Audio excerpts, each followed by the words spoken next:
Père de bonté. Amina. Gloire à Dieu. Au nom du Seigneur et Sauveur Jésus-Christ. Chaque chose a son temps. Il y a un temps de prier. Il y a un temps de chanter. Et il y a aussi le temps d'écouter la parole de Dieu. Nous savons que nous allons arrêter aujourd'hui. Parce que la semaine prochaine, je serai à Kawama. Et Dieu vous bénisse pour votre présence. Venir écouter la parole de Dieu. C'est parce que nous savons que nous sommes pèlerins et voyageurs.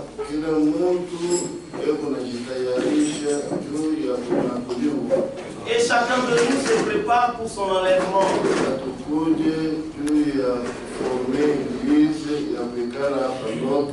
Nous ne venons pas former une église éternelle ici.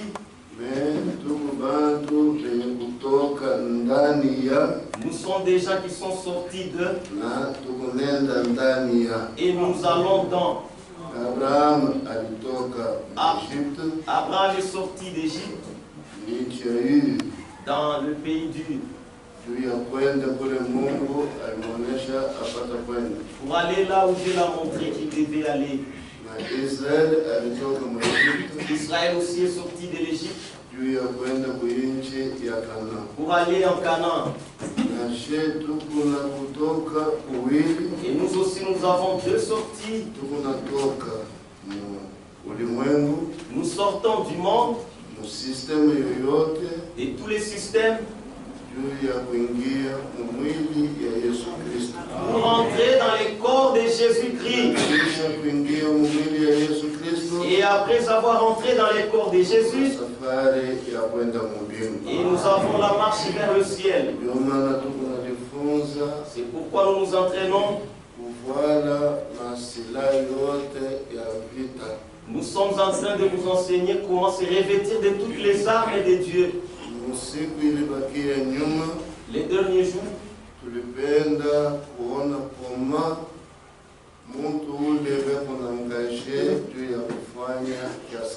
nous avions vu comment on pouvait enrôler quelqu'un pour se faire militaire. C'est-à-dire cet homme, on doit mesurer sa taille, son poids et même son état. Et quand il est enrôlé, il doit passer dans le terrain de formation. Et les camps de formation,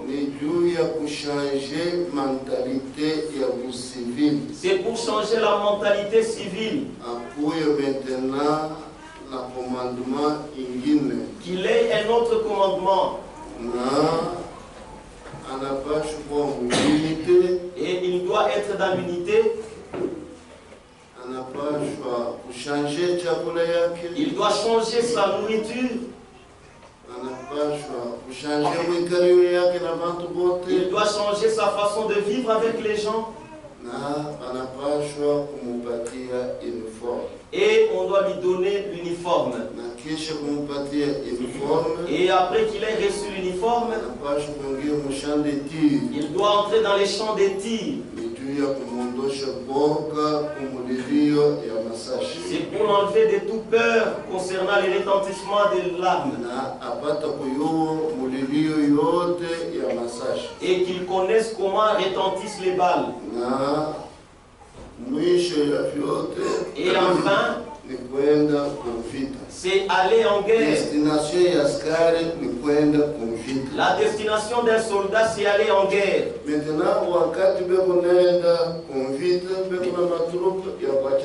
Et quand ils vont en guerre, ils ont différentes troupes. La dernière troupe, ça a un commandement différent de la première troupe.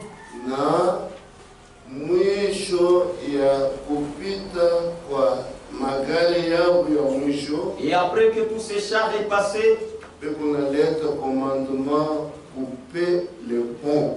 on donne le commandement kukata kilalo.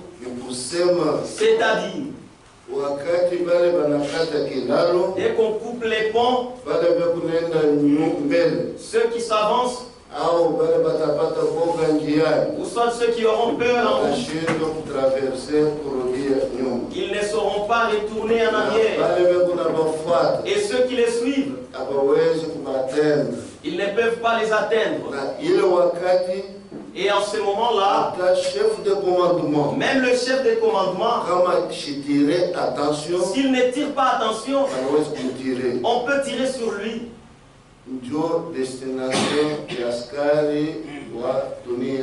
C'est ça la destination d'un soldat de ce monde. Il y a un soldat de Jésus-Christ. Leur général, qui a 5 étoiles, c'est Jésus-Christ. Il prend la direction des commandements. Et quand il prend la direction des commandements, il doit enrôler les gens.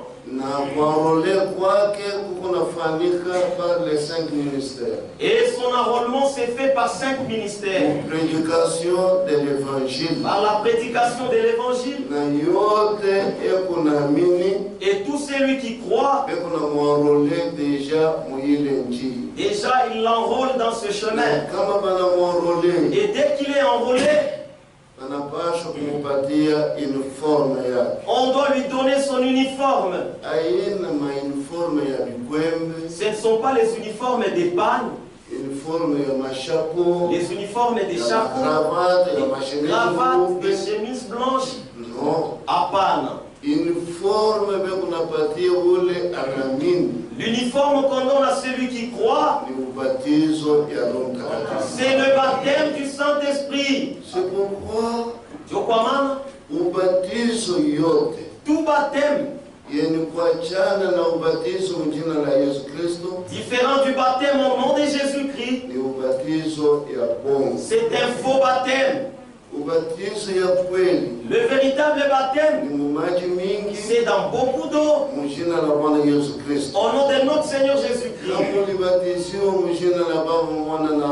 Si tu as été baptisé au nom du Père, Fils et Saint-Esprit, tu n'as pas encore reçu le pardon de tes péchés. Soit si on t'a baptisé au nom de l'Église, ou on te baptise au nom de Branham, jusqu'à présent, tu n'as pas encore reçu le pardon de vos péchés. Parce qu'il n'y a qu'un seul nom que Dieu a donné à l'humanité. C'est qui donne aux hommes les saluts.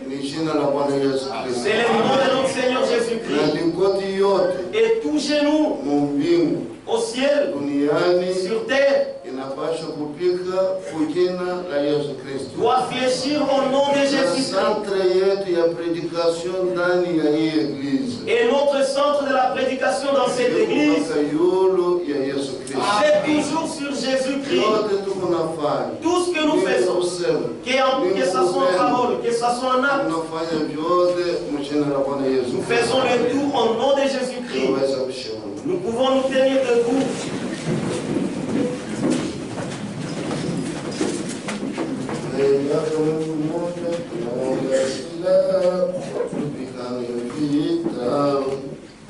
Tutasoma Efésiens chapitre 6. Lisons dans Efésiens sura 6.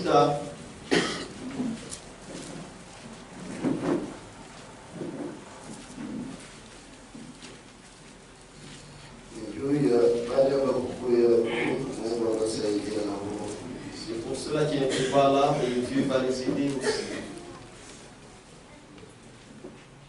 Au reste, fortifiez-vous donc dans le Seigneur par sa force toute-puissante.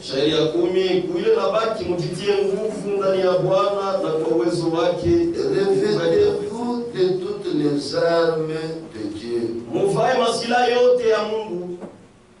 afin de pouvoir tenir ferme contre les ruses du ili muweze kukangala imara juu ya kukombanisha majanja ya combat à lutter contre le sang et la chair, kwa maana tukombanishe mwili na damu, mais contre les dominations, lakini tuko na kombanisha na contre les utawala autorités, na mamlaka, contre les princes de ce monde de ténèbres, wafalme wa hii dunia magizo, contre les esprits méchants dans les lieux célestes. kukombanisha mapepo mchafu mafasi ya anga. Et le verset 12, Le verset 12, anatuonesha vile tuko na kumbana navyo. on nous montre les choses avec lesquelles nous combattons. Kila mtu anapaswa kutilia attention. Chacun de nous doit tirer attention.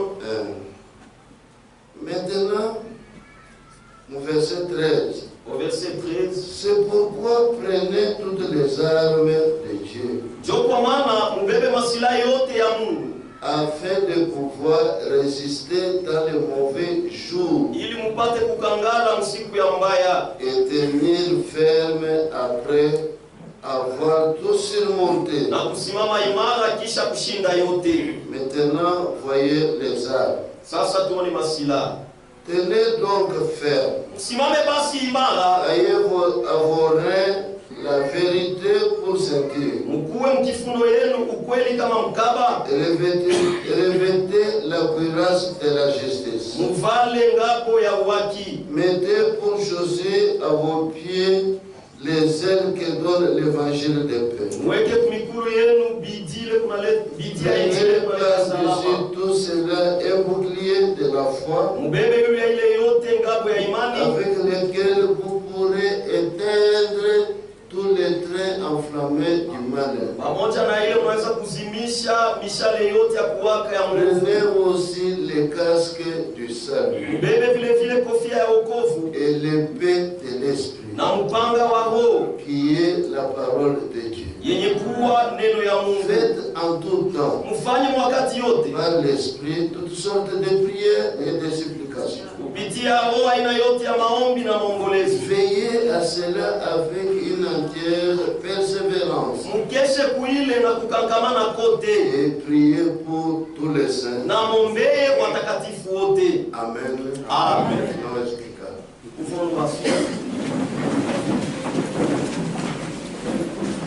Imani ikunatoka kusikia. La foi vient de ce qu'on entend. Kusikia kwa neno la Mungu. Ce qu'on entend de la parole de Dieu. Neno la Mungu ikuna kreye imani ndani ya mioyo ya bantu. La parole de Dieu crée la foi dans les cœurs des hommes. Na neno la Mungu Et la parole de Dieu ikuyulu ya vitu vyote. est au-dessus de toutes choses. Mungu alipatia kanisa vitu vile ambao kanisa inapaswa kuchunga na kuveia.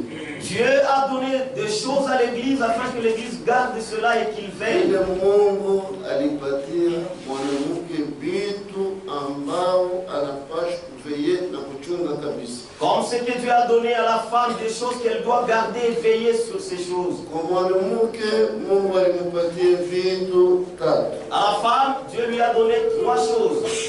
Kitu ya kwanza ni ubikira. La première des choses, c'est la virginité. Mwanamke yote hata ni wa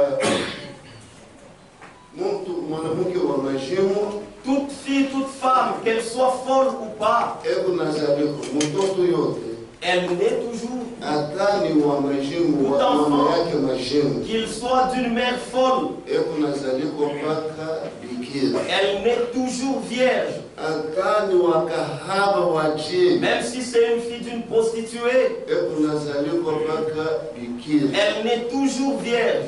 Na Mungu ana concevoir ile kitu Et Dieu conçoit cette chose juu ya honneur ya Bwana ataoa ule mtoto.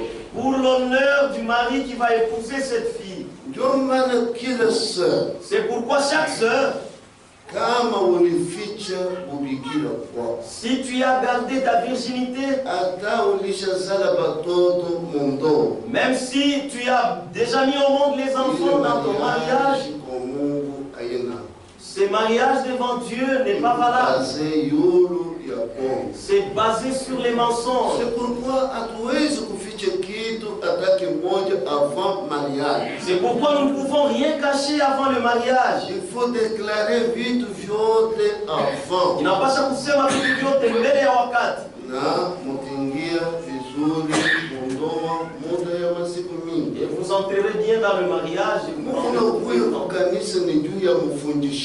Vous venez à l'église pour que vous soyez instruits. Ce n'est pas que tu sois trompé dans l'école.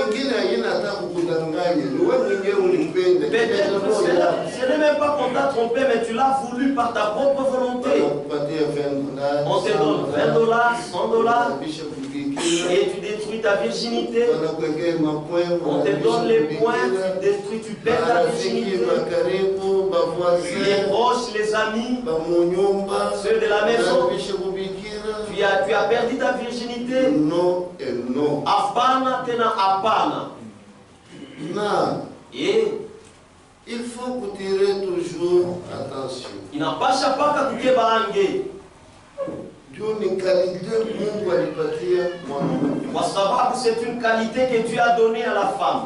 Kama unaribisha bubikira mwako unakuwa déshonoré. Si tu perds ta virginité, tu es déshonoré. Hauna tena na valeur hata kidogo. Tu n'as plus aucune valeur.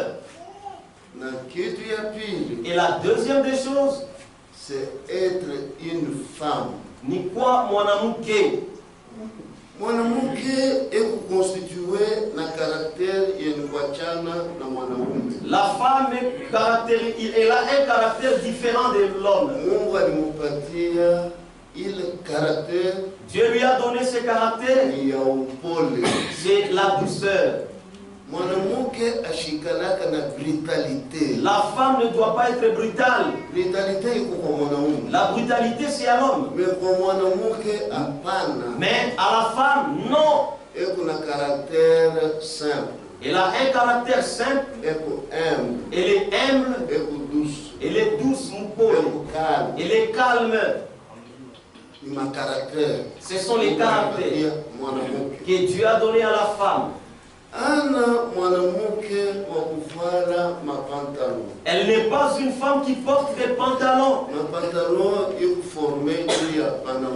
Les pantalons sont faits pour les hommes. Toute femme qui porte les pantalons, Dieu la place sous l'abomination. C'est pourquoi ma soeur bien-aimée, partout vous pouvez vous retrouver, que ce soit dans ta maison,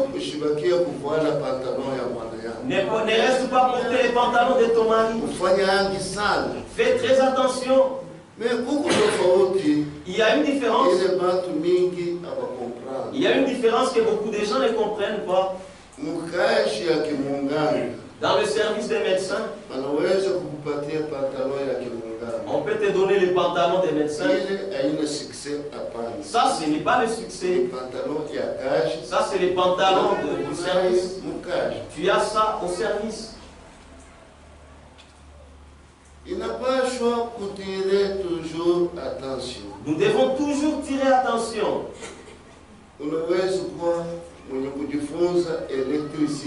Tu peux, que tu as étudié l'électricité. Tu ne vas pas monter au poteau avec des pannes, avec des gipes. Non. À part. Tu dois porter la tenue de service. Pour monter au poteau.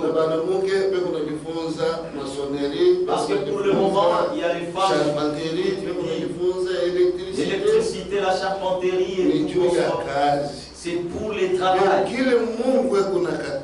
Mais ce que Dieu refuse, c'est la fierté de porter cela et tu commences à marcher avec une fierté. Pour qu'on me voie aussi. Ça, Dieu refuse. Et la Bible dit, c'est une abomination à la femme de porter les habillements d'homme.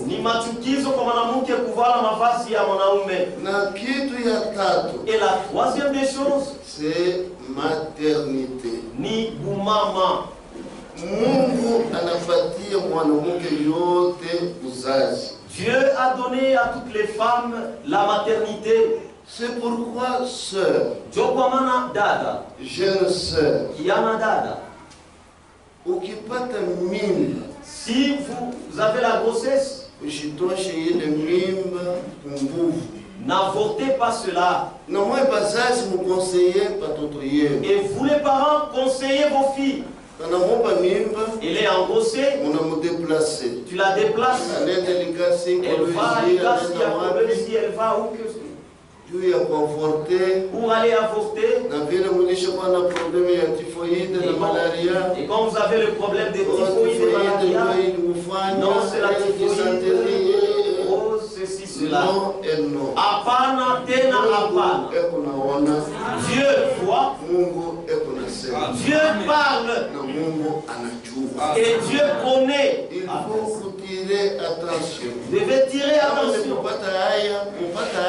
S'il faut avoir la honte, acceptez-la. Parce qu'une bonne mère, elle doit connaître les règles, elle doit connaître les règles de sa famille. Ça commence quand et quand ça prend fin, elle n'a pas, pendant quelle période qu'elle n'est pas. Elle ne doit pas dire non, je suis aussi surprise qu'elle est grosse. Ça, ce n'est pas le caractère d'une bonne mère. Et il faut surveiller les filles. Parce qu'elles sont tellement menteurs. Mais le chrétien, elle se revêt de l'âme et de la vérité. Elle doit dire à sa maman tout son secret. Ce n'est pas que tu as WhatsApp, avec l'internet, tu découvres dans la couverture et tu parles avec les garçons et on trouve des messages dans le téléphone. Et vous les frères, téléphone yenu ishikuye na mot de passe. Que votre téléphone n'ait pas le mot de passe. Non, moi, ma soeur. Et vous êtes les sœurs aussi. Que ça reste ouvert. Que ta femme que ton mari qui se trouve dedans. Parce que tu es chrétien. Un chrétien, c'est celui qui est libre. Et si tu as des secrets, sache que tu n'es pas un chrétien. C'est pourquoi, sœur, maternité la maternité est très importante. C'est savoir comment élever un enfant même s'il ne t'appartient pas. Le faire nourrir, le faire méditer, le faire étudier. Et là tu auras des points. Parce que beaucoup de gens aujourd'hui qui troublent les foyers aujourd'hui, parce que la femme ne met pas au monde. Mais la Bible n'en parle pas. Il y a des stérilités chez l'homme et chez les femmes. Biblia inasema kuko utasa kwa mwanamke na kwa mwanaume. Peut-être c'est toi l'homme qui n'a pas de sémence. Mais alors ne te décharge pas sur ta femme. Va à l'hôpital. Que vous soyez examinés. Que vous sachiez ce qui ne va pas. N'engage pas votre famille. Entrez dans des réunions. Vous faites 5 ans, 10 ans. Mais moi j'ai déjà vu Dieu. Quelqu'un qui est dans le mariage pendant 20 ans sans mettre au monde. Aujourd'hui, il est 18 ans, 15 ans. Oui, jusqu'à même à 5 ans. Ils sont venus à Dieu. Et Dieu leur a donné la maternité. Mais tout trouble se trouvant dans les foyers, selon l'expérience que nous avons maintenant, c'est quand l'homme commence à vivre avec une autre femme quelque part.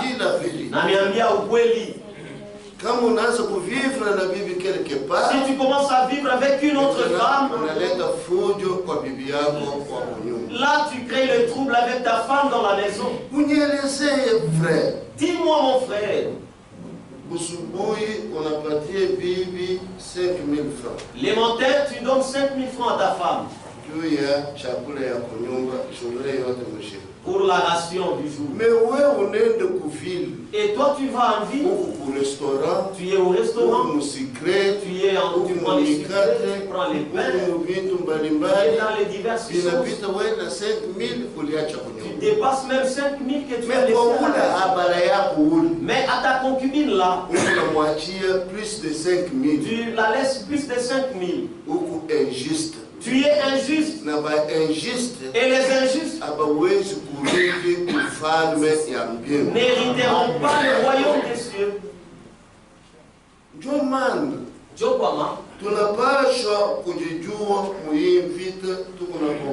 devons nous connaître dans la bataille où nous sommes engagés.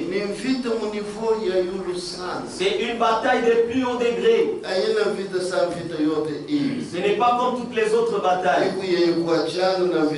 Ça c'est différent de toutes les batailles. 2 Corinthiens chapitre 6. Wakorintho wa pili sura ya 6.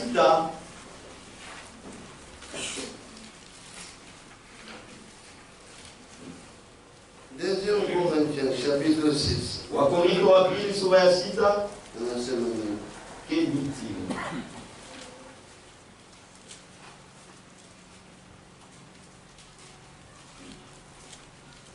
Depuis le verset 4. Mais nous nous rendons à tout égard recommandables.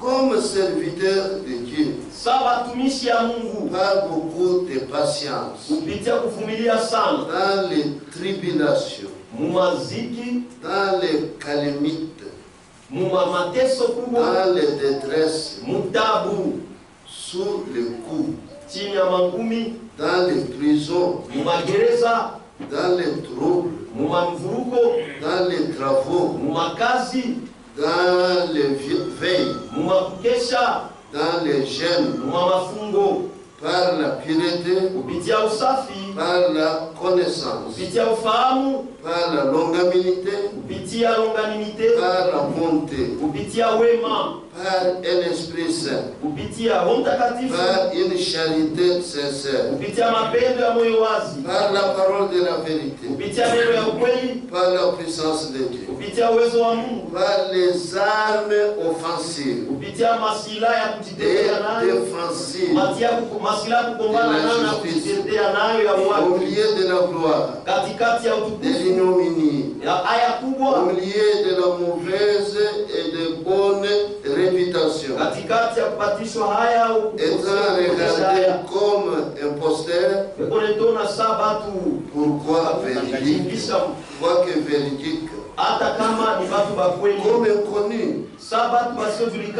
quoique bien connu, comme mourant, et voici nous vivons, comme châtié, quoique nous a mis en mort, comme attristé, et nous sommes toujours joyeux, comme pauvres, et nous enrichissons plusieurs, comme en n'ayant rien, et nous possédons toutes choses. C'est ça les âmes. Il est ça, même un prédicateur, même un enfant de Dieu, tout est à nous. Tout. C'est pourquoi nous devons tirer attention. Le soldat n'est pas bien dans le temps de la paix. Il se sent bien quand il y a la guerre. C'est ça ma formation. C'est là qu'il se sent qu'il est vraiment un soldat. Il sent les crépitements des balles. Qu'il voit comment est son ennemi. C'est pourquoi mes bien-aimés, Nous sommes dans le dernier âge. Il a coupé les ponts. Il y a kukata kilalo. Il n'y a pas le 8e âge.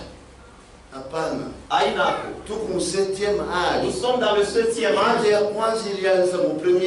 Et la première bataille a commencé dans le premier âge, le deuxième âge, le 5e âge,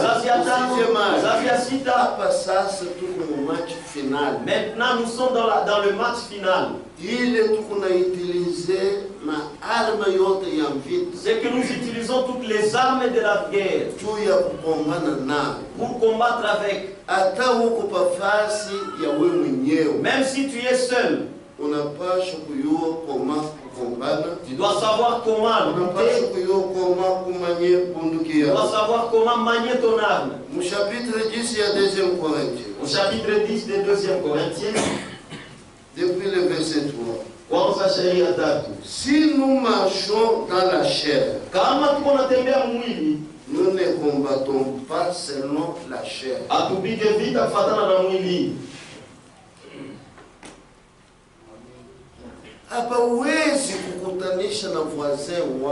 On ne peut pas te trouver avec ton voisin en train de vous insulter. Ça, ce sont des choses trop bas, trop bas. On ne peut pas te trouver au marché avec tes amis, tu te bagarrer, tu restes en jupon. Nous ne combattons pas comme ça. Ta femme n'est pas un démon. Ton mari n'est pas un démon. Notre bataille n'est pas pour la chair. Parce qu'un démon ne peut pas épouser un autre démon. Si aujourd'hui tu insultes ta femme insensée, ton âme n'est pas bonne. C'est-à-dire toi-même tu es insensé. Tu l'as insulté macaque, insensé, alors que tu l'es. Tu t'es épousé toi-même. C'est pourquoi notre arme. Ce n'est pas pour la chair, non. Frapper la femme, la déshabiller, l'insulter devant les enfants, tu la ridiculises. Ça, c'est le début de la folie. Le début de la folie. Vous voyez, les fous, c'est seulement ceux qui sont sales. Il y a d'autres fous qui sont propres. Je suis allé à Goma. J'ai trouvé un soldat qui était fou. Et il était sur le croisement des chemins. Et comme moi j'étais encore, j'ai pensé que c'était un roulage qui conduisait. Alors que les frères m'ont dit, quand tu les vois là, c'est un fou. C'est qu'il y a des fous qui sont propres. Comment tu peux frapper ton enfant avec les malaxeurs et tu tapes à la tête, tu la fais gonfler dans la tête. Et même les casseroles à la tête. Selon la médecine, tu ne peux pas frapper l'enfant quelque chose à la tête. Si son cerveau bouge, trop tard. Mais dans ma chute, cet enfant sera fou. Ou soit renverser l'enfant, la tête en bas, les pieds en haut et en train de le bouger. Son cerveau va bouger. Soit vous prenez l'enfant, son cerveau, combien d'amachines il peut atteindre, il peut être lunatique, ou soit il peut être fou. Vous n'allez pas condamner les diables. C'est vous qui avez fait cela. Parce que vous ne combattez pas selon les règles. Non. À part. Il n'a pas tirer attention. Ils vont tirer attention. Il continue à dire. Car Les armes avec lesquelles nous combattons ne sont pas charnelles. Amen. Amen. Ne sont pas charnelles. Mais elles sont puissantes par la vertu de Dieu pour renverser les forteresses. Nous renversons les raisonnements et toute hauteur qui s'élève contre la connaissance de Dieu, et nous amenons toute pensée captive à l'obéissance de Christ. Oui. Chaque frère, chaque sœur,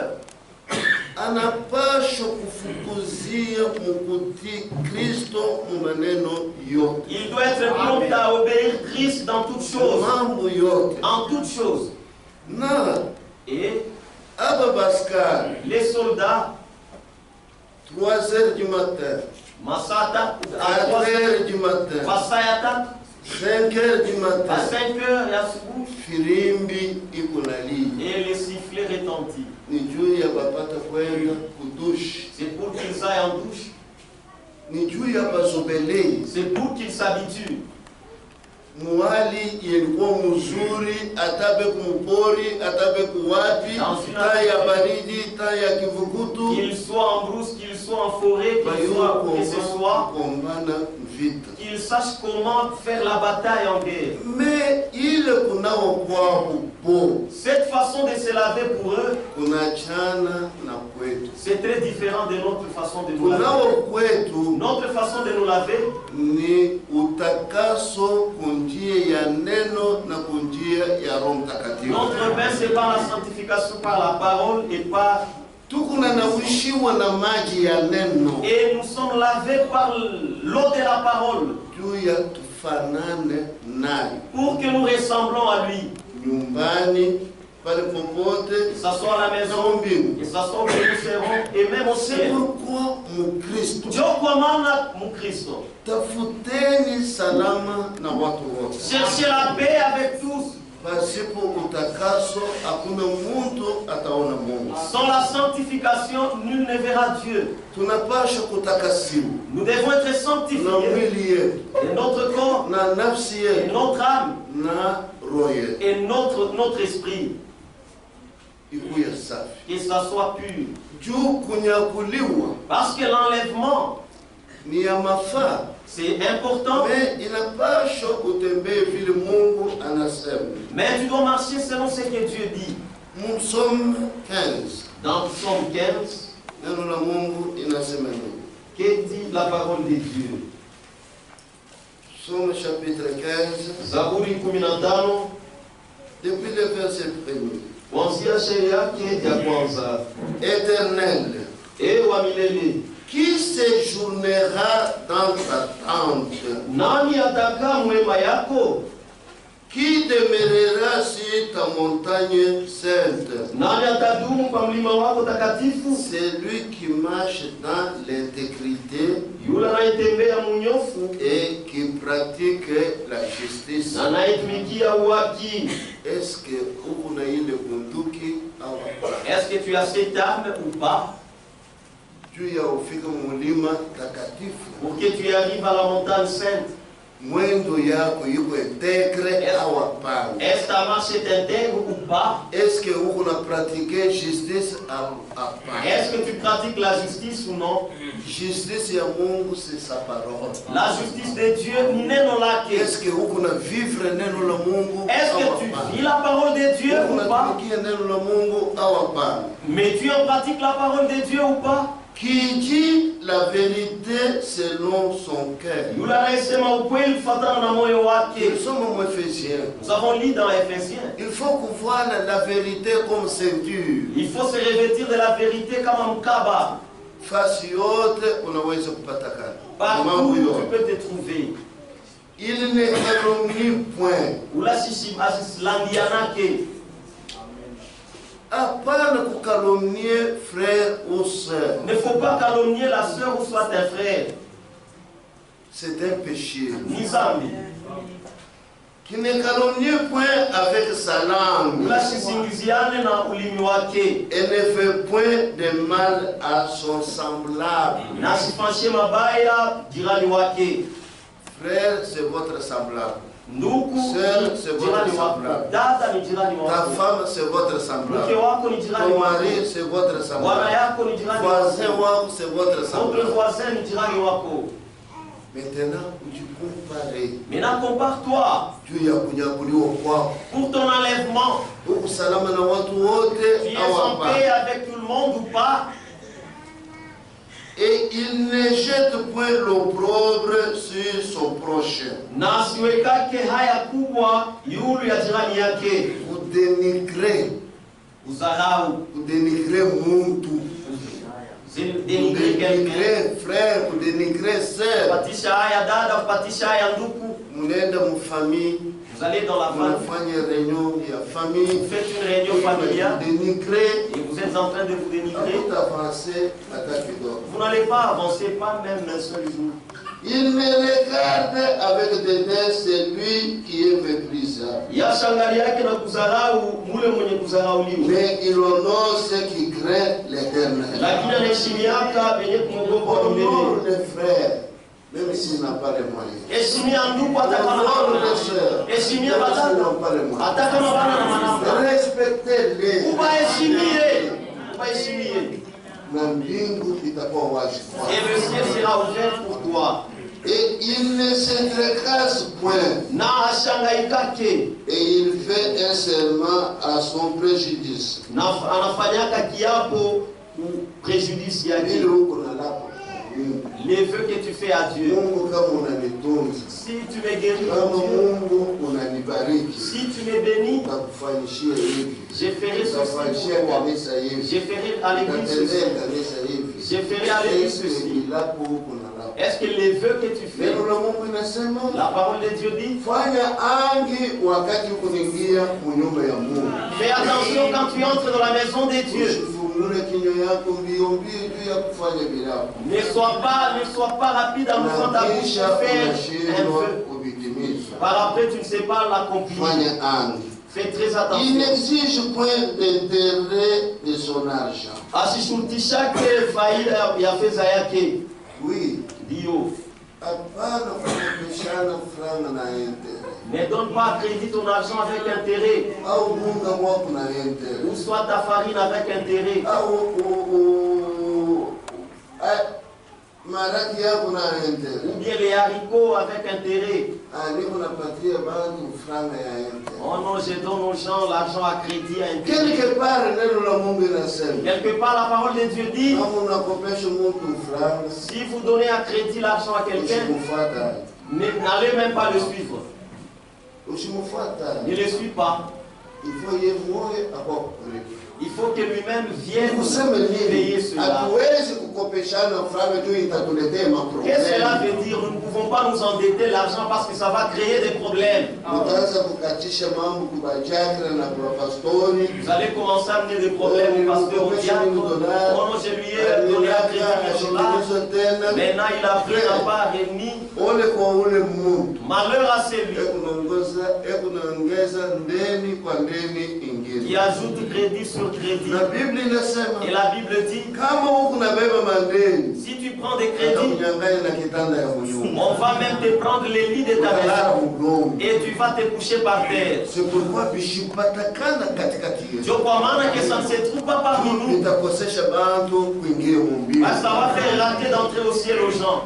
Il n'accepte point de dons contre innocents. Asitikake zawadi kwa mtu asipo mambo. Wafanye vibaya. Jua afanye vibaya.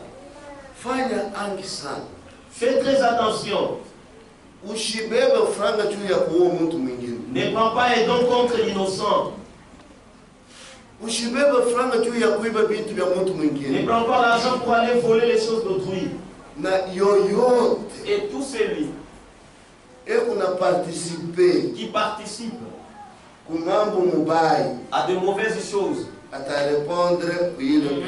il répondra à ses péchés. Par exemple, Oui, jeune frère,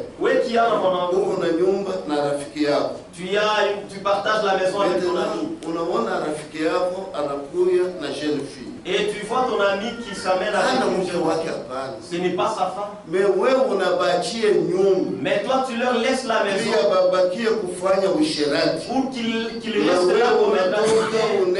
Et toi tu sors, tu t'en vas, 1 heure, 2 heures, tu rentres. Qui a participé à cet acte-là. Et tu vas payer. Tu vas payer. C'est pourquoi chrétien est différent de tous les restes. Sa façon de vivre, son comportement, c'est différent de tous les autres. Celui qui se conduit ainsi ne chancelle jamais. Oui.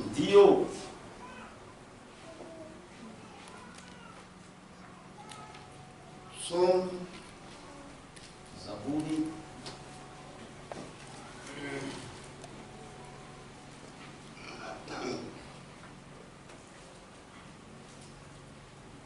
Somme 25. Zaburi makumi mbili na tano. Nous commençons au chapitre 24. Tunaanzia shairi. À l'Éternel la terre et ce qu'elle a fait. Car il a fondé sur les mers et a fermé sur les fleuves. Qui pourra monter à la montagne de l'Éternel? Qui se lèvera jusqu'à son lieu saint? C'est lui qui a les mains innocentes et le cœur pur.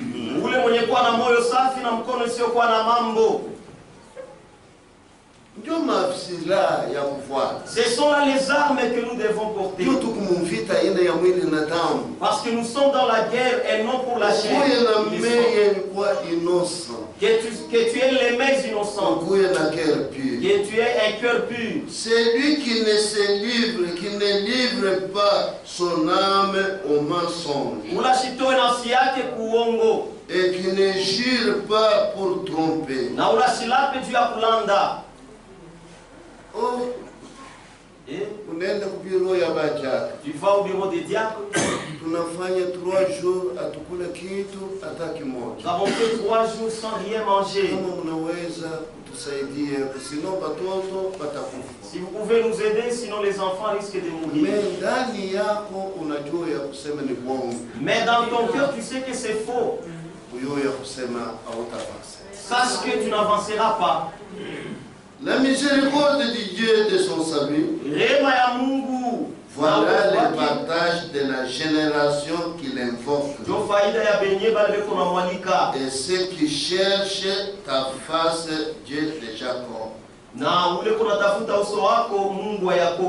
Oui, mon frère.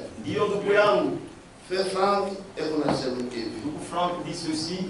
Mon christianisme traditionnel. Dans le christianisme traditionnel, il dit, comme l'apôtre Paul, tout véritable serviteur de Christ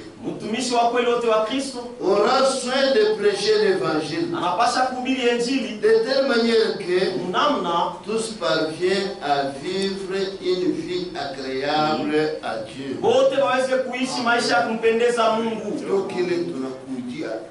C'est pourquoi nous sommes venus ici. C'est pour que notre vie soit pure devant Dieu.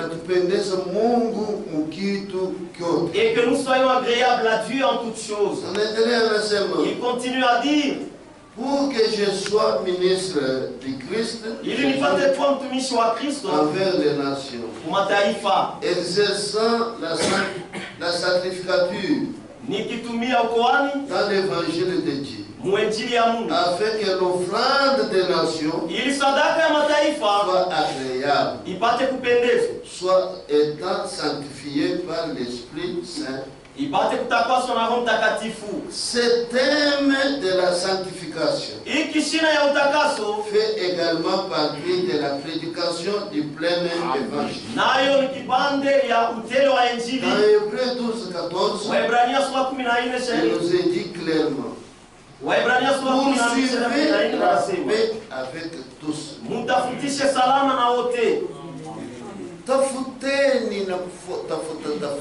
Recherchez la paix. Soyez en paix avec tous.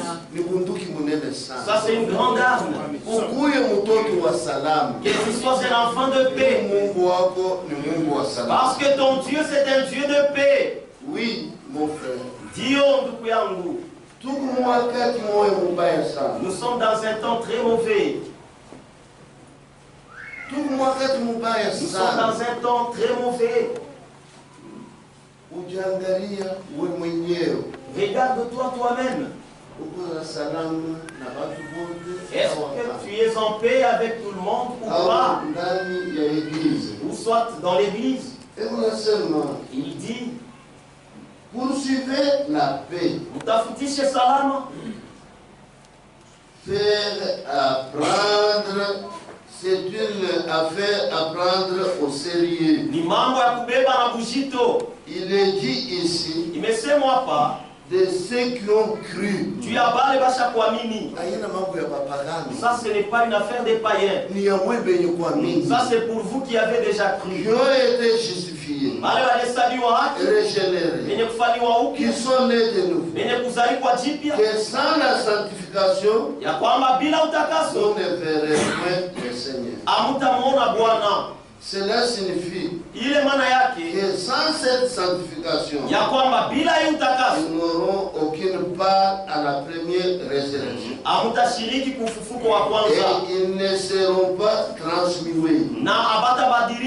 Et ils ne seront pas enlevés pour prendre part aux noces de l'agneau. C'est une affaire à prendre au Seigneur. Et faites tous vos efforts. Oui, mon frère, ma soeur.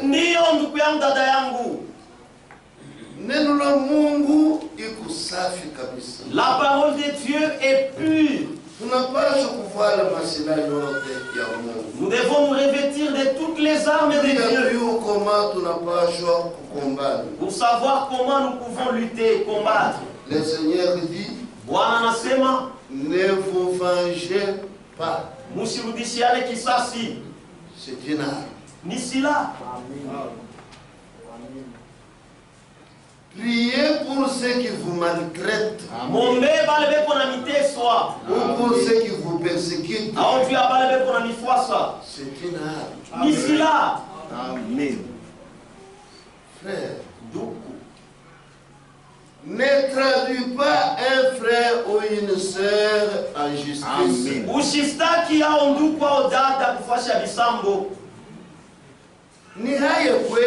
C'est une honte à nous. Si nous voyons des frères aujourd'hui, des sœurs qui se tiennent là dans la barre des jugements et on les juge par les païens. Ne savez-vous pas que les saints jugeront le monde et jugeront même les anges? Pourquoi prendre le parquet? Pourquoi aller au parquet? Et pourtant l'église, c'est le tribunal de haut niveau.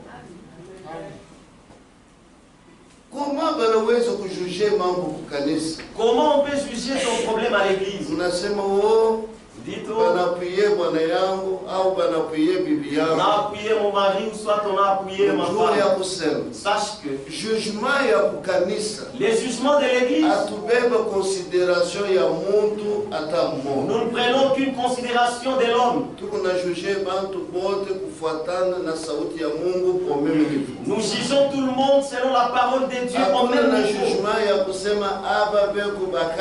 Nous n'avons pas un jugement de dire que seuls ceux-ci sont des cadres, les autres ne sont pas cadres. Non. Payez vos dettes. Muripe mandeni yenu C'est une arme. ni silaha.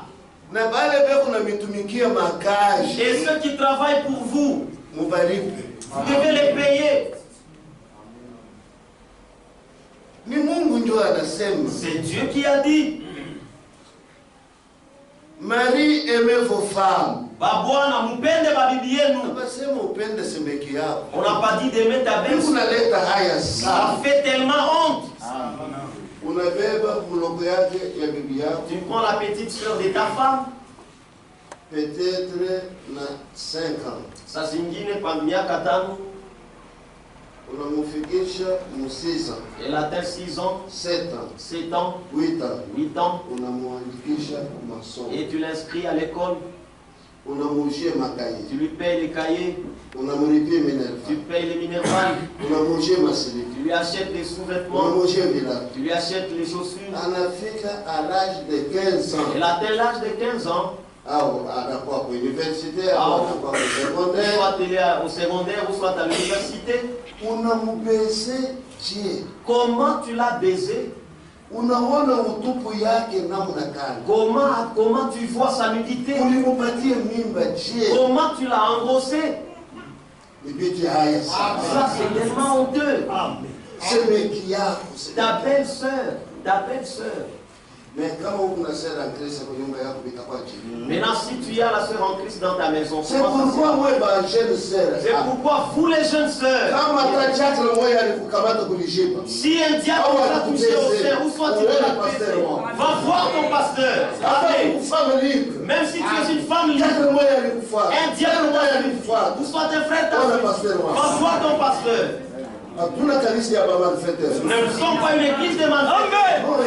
Non, à part Nous sommes une église sainte. Nous sommes une église négative. Les gens qui sont saints, qui prient Dieu. Même vous qui chantez à la chorale, si vous avez des sales vies, retournez au banc. Amen. Retournez dans les bancs. Vous ne pouvez pas chanter pour Dieu. En dehors, vous avez des mauvaises vies. Non et non et non. Amen. Nous avons besoin de Dieu. Comme nous sommes dans la dernière bataille, que la puissance de Dieu descende ici. Que les parler en langue se manifestent. Que les prophéties se manifestent. Que les guérisons se manifestent. Que les diverses choses se passent. Que les baptêmes du Saint-Esprit. Que ça soit dans l'église.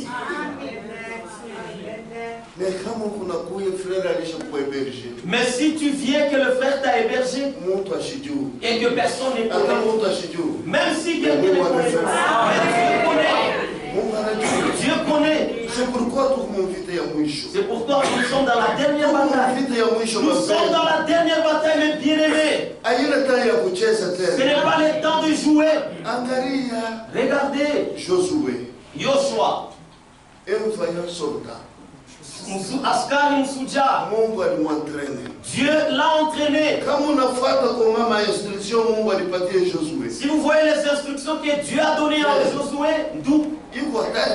Mais c'est très dangereux. Et après lui avoir donné ces instructions, il y avait une bataille à livrer. Et quand il partait, Dieu est apparu à Josué. Et Josué a enlevé l'épée.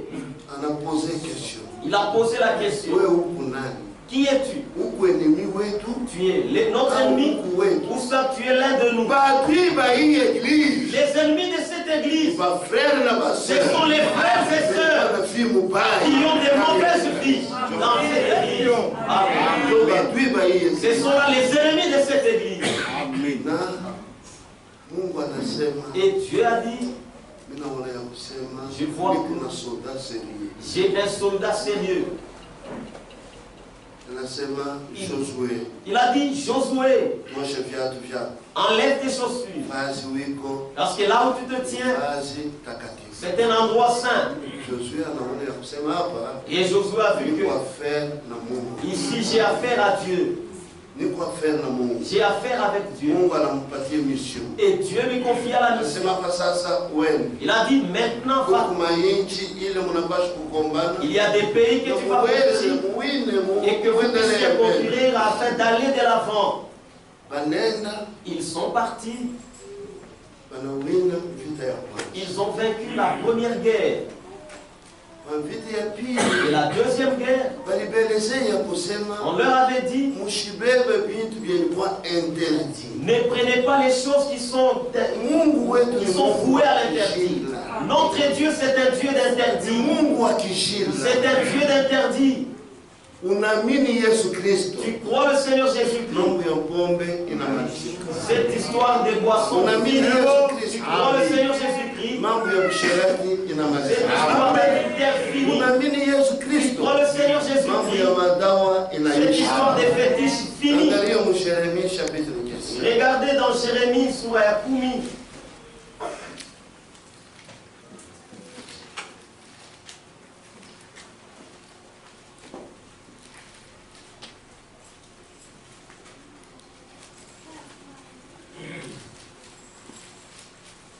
Jérémie chapitre 10. Jérémie a Sourate Kumi. Depuis le verset 1. Écoutez la parole que l'Éternel vous adresse, maison d'Israël.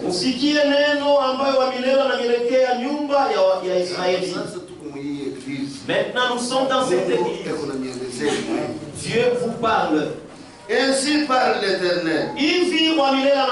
N'imitez pas la voix des nations.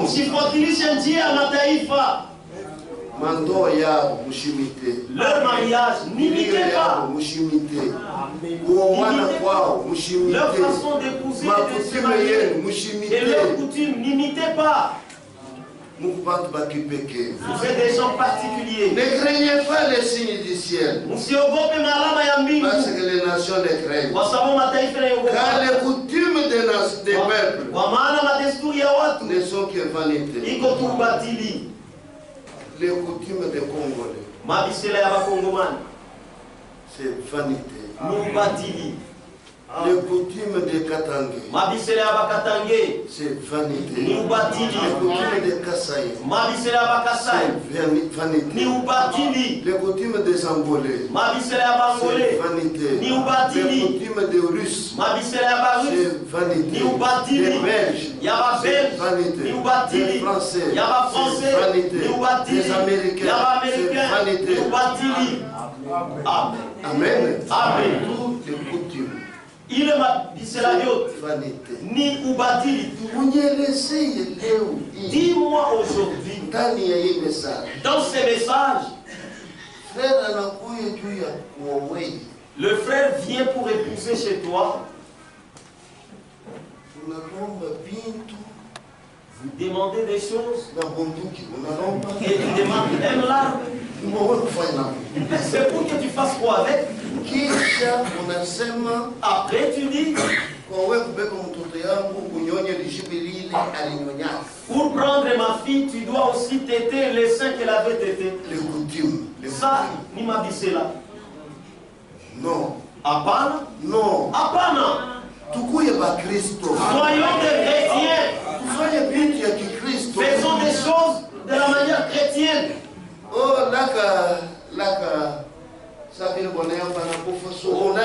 quand ton mari vient de mourir, tu vas dire quelque chose. Qu'est-ce que tu vas dire? Quand ta femme est morte, tu peux dire quelque chose. Qu'est-ce que tu vas dire? La Bible dit. Malheur à celui qui s'adresse aux morts. Malheur à celui-là. Et l'esprit des vols, des pillages que vous avez. La femme meurt.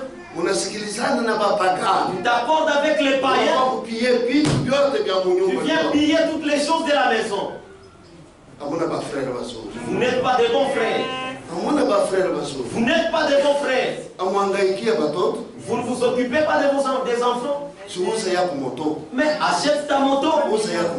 Achète ton vélo. Achète ton lit. Pourquoi aller prendre ça? Je vous dis, même si ton mari meurt, même si ta femme meurt, tu ne vas jamais la regretter, pas même un seul jour. S'il est chrétien, il est dans le repos. Et que les trompettes sonnent, elle va ressusciter. Et l'enlèvement va aller. Dis-moi avec toutes ces coutumes. Jésus arrive chez Marthe. Où est Lazare? On l'a déjà enterré.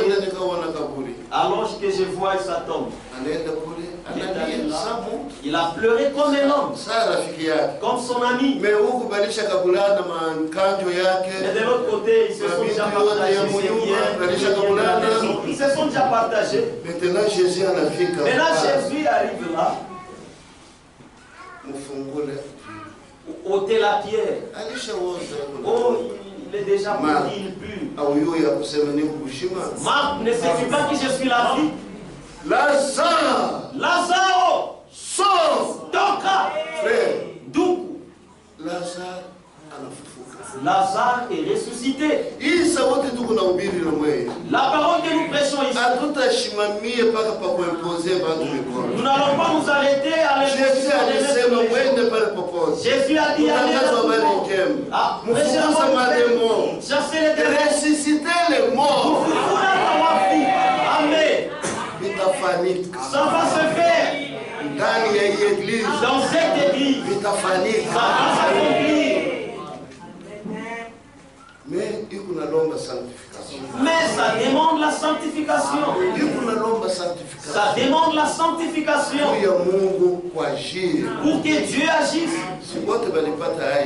Ce n'est pas tout le monde qui est dans tout ça fait honte dans les choses qui se sont partagées. Il continue à dire. Parce que les nations le craignent. On coupe les bois dans la forêt. La main de l'ouvrier les travaille avec la hanche. On embellit avec de l'argent et de l'or. On les fixe avec des clous et des marteaux pour qu'ils n'empruntent pas. Ces dieux sont comme des colonnes massives. Ils ne parlent point. On les porte. Parce qu'ils ne peuvent marcher. Ne les craignez pas. Car ils ne sauront vous faire aucun mal.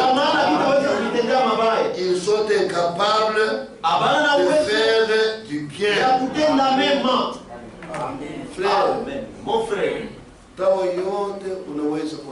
tout fétiche que vous pouvez avoir, même ici, même à la maison, sache que c'est faux. Ça ne peut jamais te protéger. Ce sont des fausses choses. Tu les gardes en vain. Tu marches avec dans ton sac, dans ta hanche.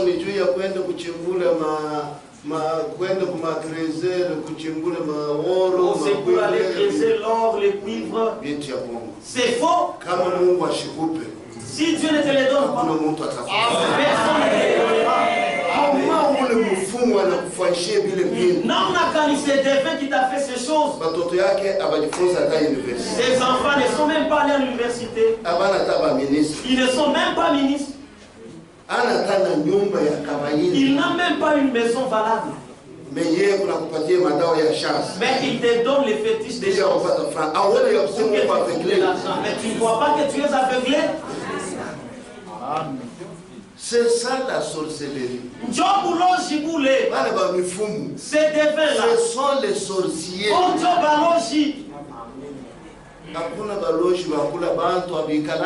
n'existe pas de sorciers qui mangent les gens. Ceux qui mettent au monde dans le monde mystique, ça n'existe pas. Ceux qui se transforment, ça n'existe pas. Qui est un sorcier? Premièrement, c'est un devin.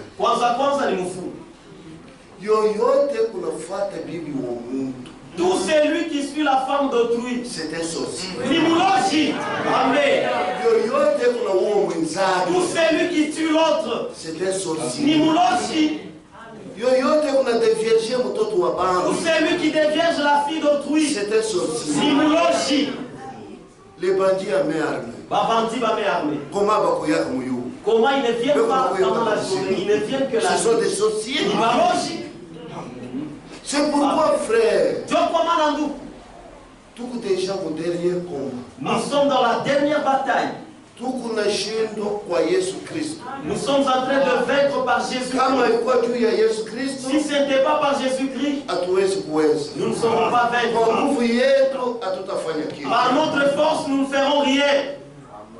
Kwa nguvu yetu hatutafanya kitu. Par notre force, nous ne ferons Mais rien. avec Jésus, Lakini pamoja na Yesu, le nom de Jésus, jina la Yesu, nuru ya vitu, et on va faire des choses. puissance. C'est puissant dans ce monde. Beba hii jina la Yesu Kristo. Dans ce nom de Jésus, Tembea nayo marche avec na utakuwa na victoire. et tu auras la victoire. Angalia David Regardez David na Goliath, et Goliath. un vaillant soldat. Askari msuja. Wakati Josué anavancé, Lorsque Josué est avancé, kuku bintu mu simplicité, donc il y a des choses. anaona ya kusema saa inaanza Il kuingia. a vu qu'il commençait à faire nuit.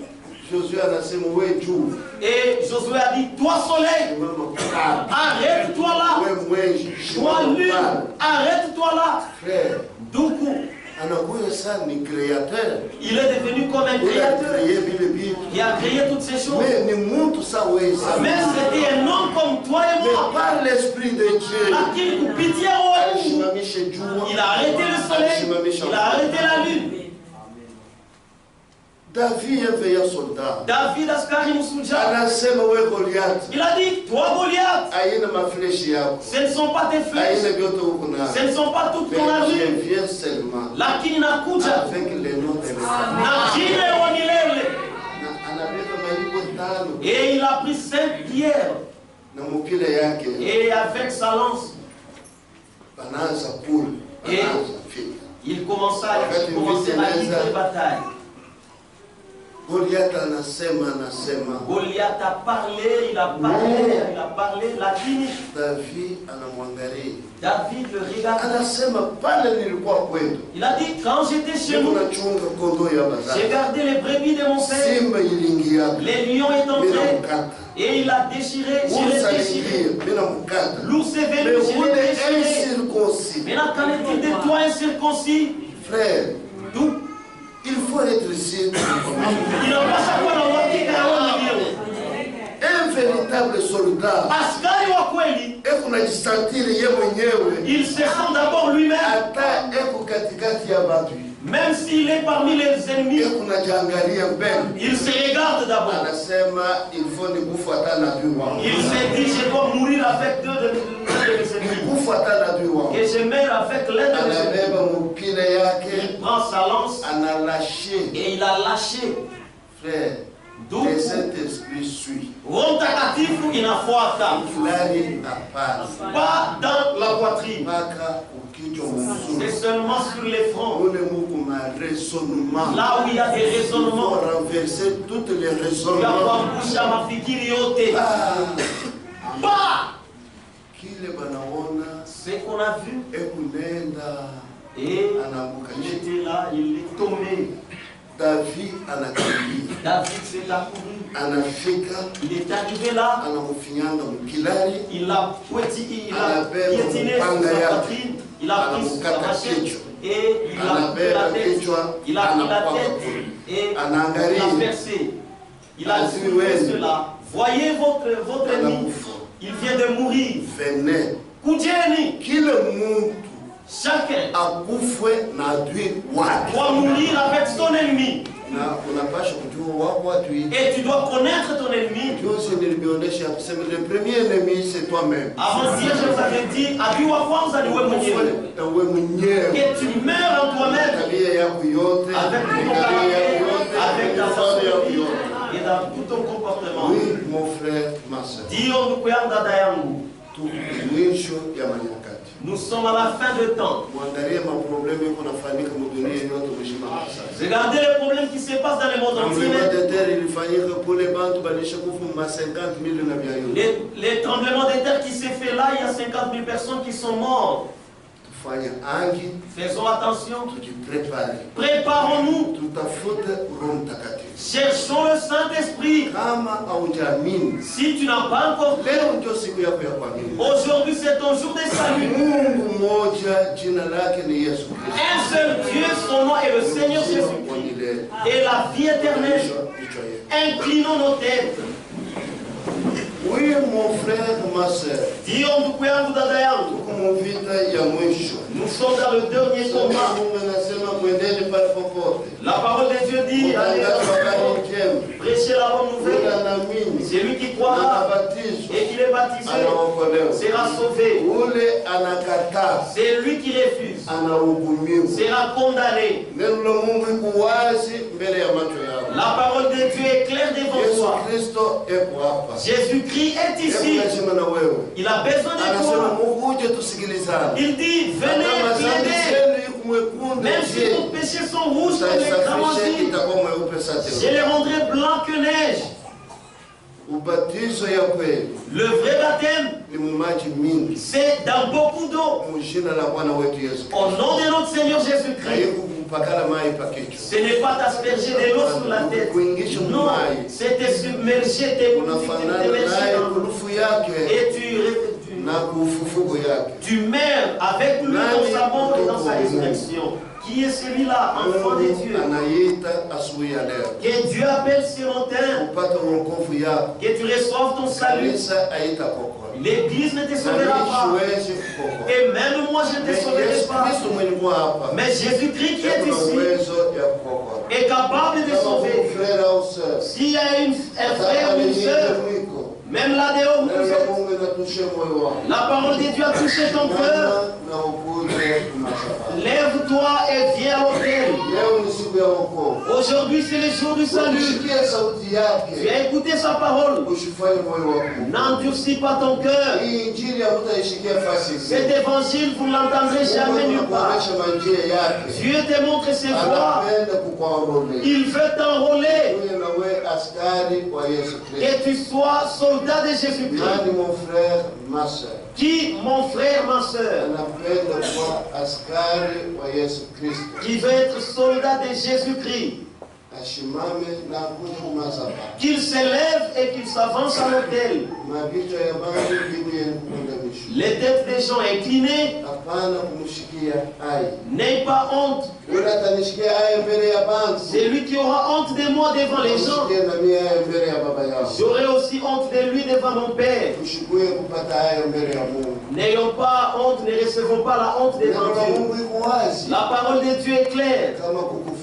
S'il y a un frère ou une sœur, la parole de Dieu a touché son cœur. Lève-toi et viens ici. Venez, mon frère, ma soeur. Le salut, c'est comme ça. Venez à l'autel. Crois au Seigneur Jésus-Christ. Et si tu te répands de tes péchés, tu recevras le Saint-Esprit. Sincèrement. Oui. Dio. Les baptêmes de l'enfant, ça n'a pas d'importance. Que Dieu te bénisse. Nous avons un frère qui encore n'endurcis pas ton cœur. Quand tu es entré dans ces temps, que ça ne soit pas comme ça que tu sortiras. Tu es entré pécheur et tu sortiras étant sauvé. Même si tu es là dehors, entre dedans. Mon frère, ta jeunesse n'a rien d'important devant Dieu. Lève-toi, viens ici, sœur, ta beauté ne dépend pas de Dieu. Jésus-Christ est en tes mains. Il dit, mon fils, viens.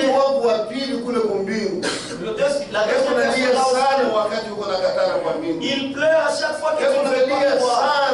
Il pleure tellement pendant que tu ne veux pas croire. Le salut est gratuit. C'est gratuit. Ce n'est pas que tu vas donner quelque chose. Peut-être tu as été invité et tu as écouté la parole de Dieu. Jésus-Christ t'appelle. Je veux terminer. Jésus-Christ t'appelle. Qui encore qui veut s'ajouter à notre frère? Il n'y a pas une sœur qui veut être soldat de Jésus-Christ. Il n'y a pas un frère qui veut être soldat de Jésus-Christ.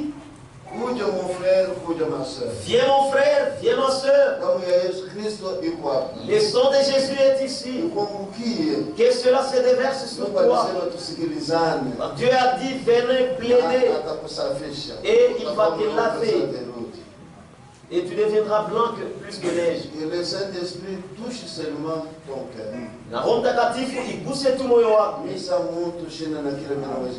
Moi, c'est l'homme, je n'ai rien à faire. Mais le Saint-Esprit est capable. À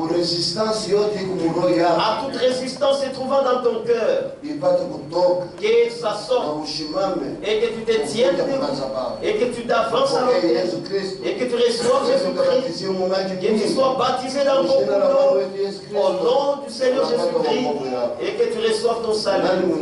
Qui encore?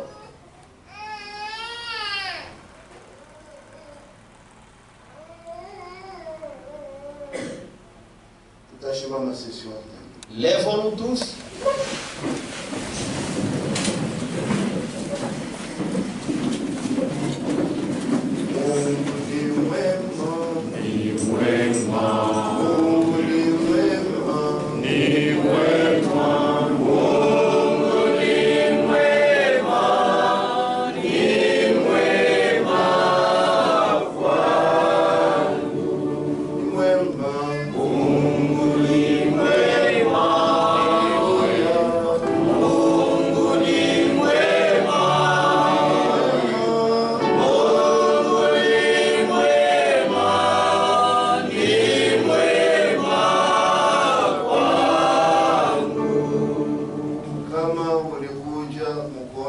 Si tu es venu malade,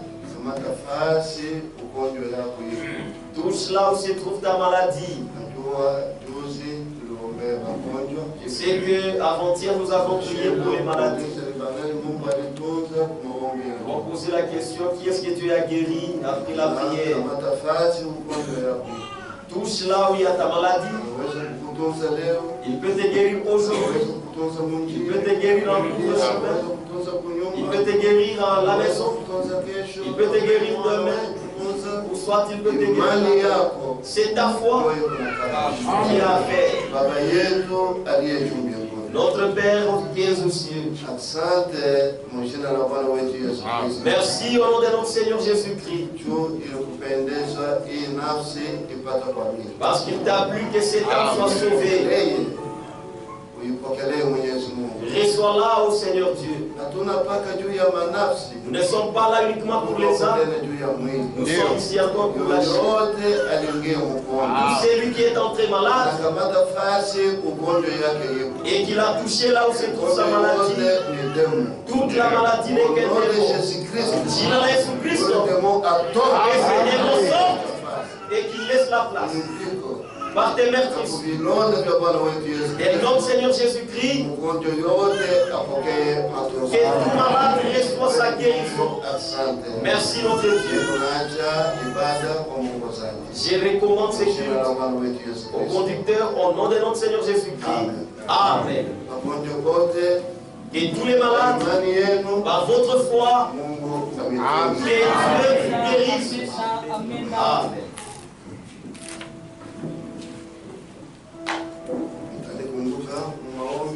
Vous allez vous souvenir de moi dans la prière.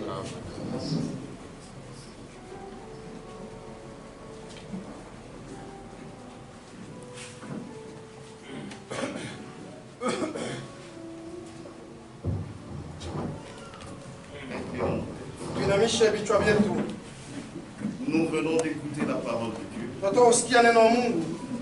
Et chacun est témoin dans son cœur. Maintenant, ce que tu dois faire,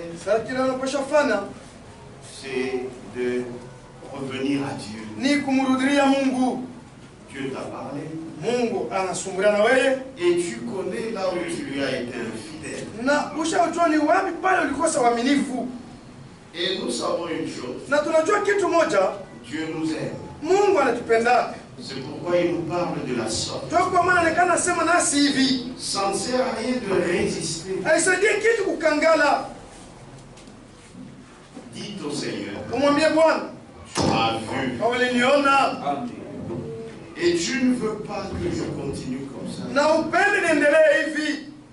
Et chaque fois, Na kila mara lorsque nous venons dans la présence de Dieu, watu nakuyaka mwe kwa Mungu. comme la Bible dit, Sasa Biblia inasema nous devons faire attention. na tunapaswa kukebange. C'est-à-dire, Ni kusema écoutez msikie ce que Dieu nous dit. kile Mungu akonatuambia. Écoutez ce que l'Esprit te dit. Kusikia kile Roho iko nakuelezea.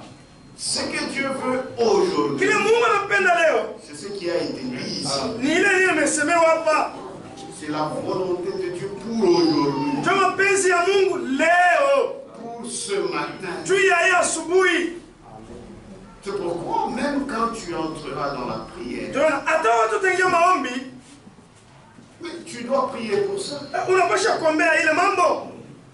N'oublie rien. Usisahau hata kitu kimoja. Et notre Dieu, Na Mungu wetu il nous aime. yeye anatupenda. C'est pourquoi il nous parle ainsi. Ndio kwa maana anasema nasi hivi. La vie de sanctification, Maisha ya utakaso c'est une bonne vie. ni maisha mzuri kabisa. Tu te sentiras bien Utajisikia mzuri et tu verras Dieu à l'œuvre. na utaona Mungu kutenda. Aimez le Seigneur. Upenda Bwana. Tous les conseils de Dieu, Mashauri yote ya Mungu vous les recevez. Mungu anaipokea. Mettez ça en pratique. Lakini shimu itumikie.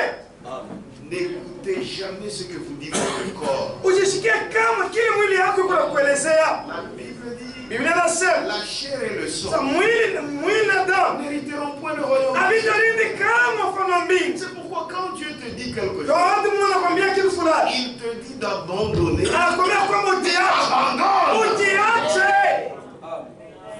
La jeunesse ne t'amènera nulle part. Ujana hauta kupeleka kwa shetani. Mais c'est la parole de Dieu Lakini neno Mungu qui t'amènera quelque part. tena kupeleka kwa shimo fulani.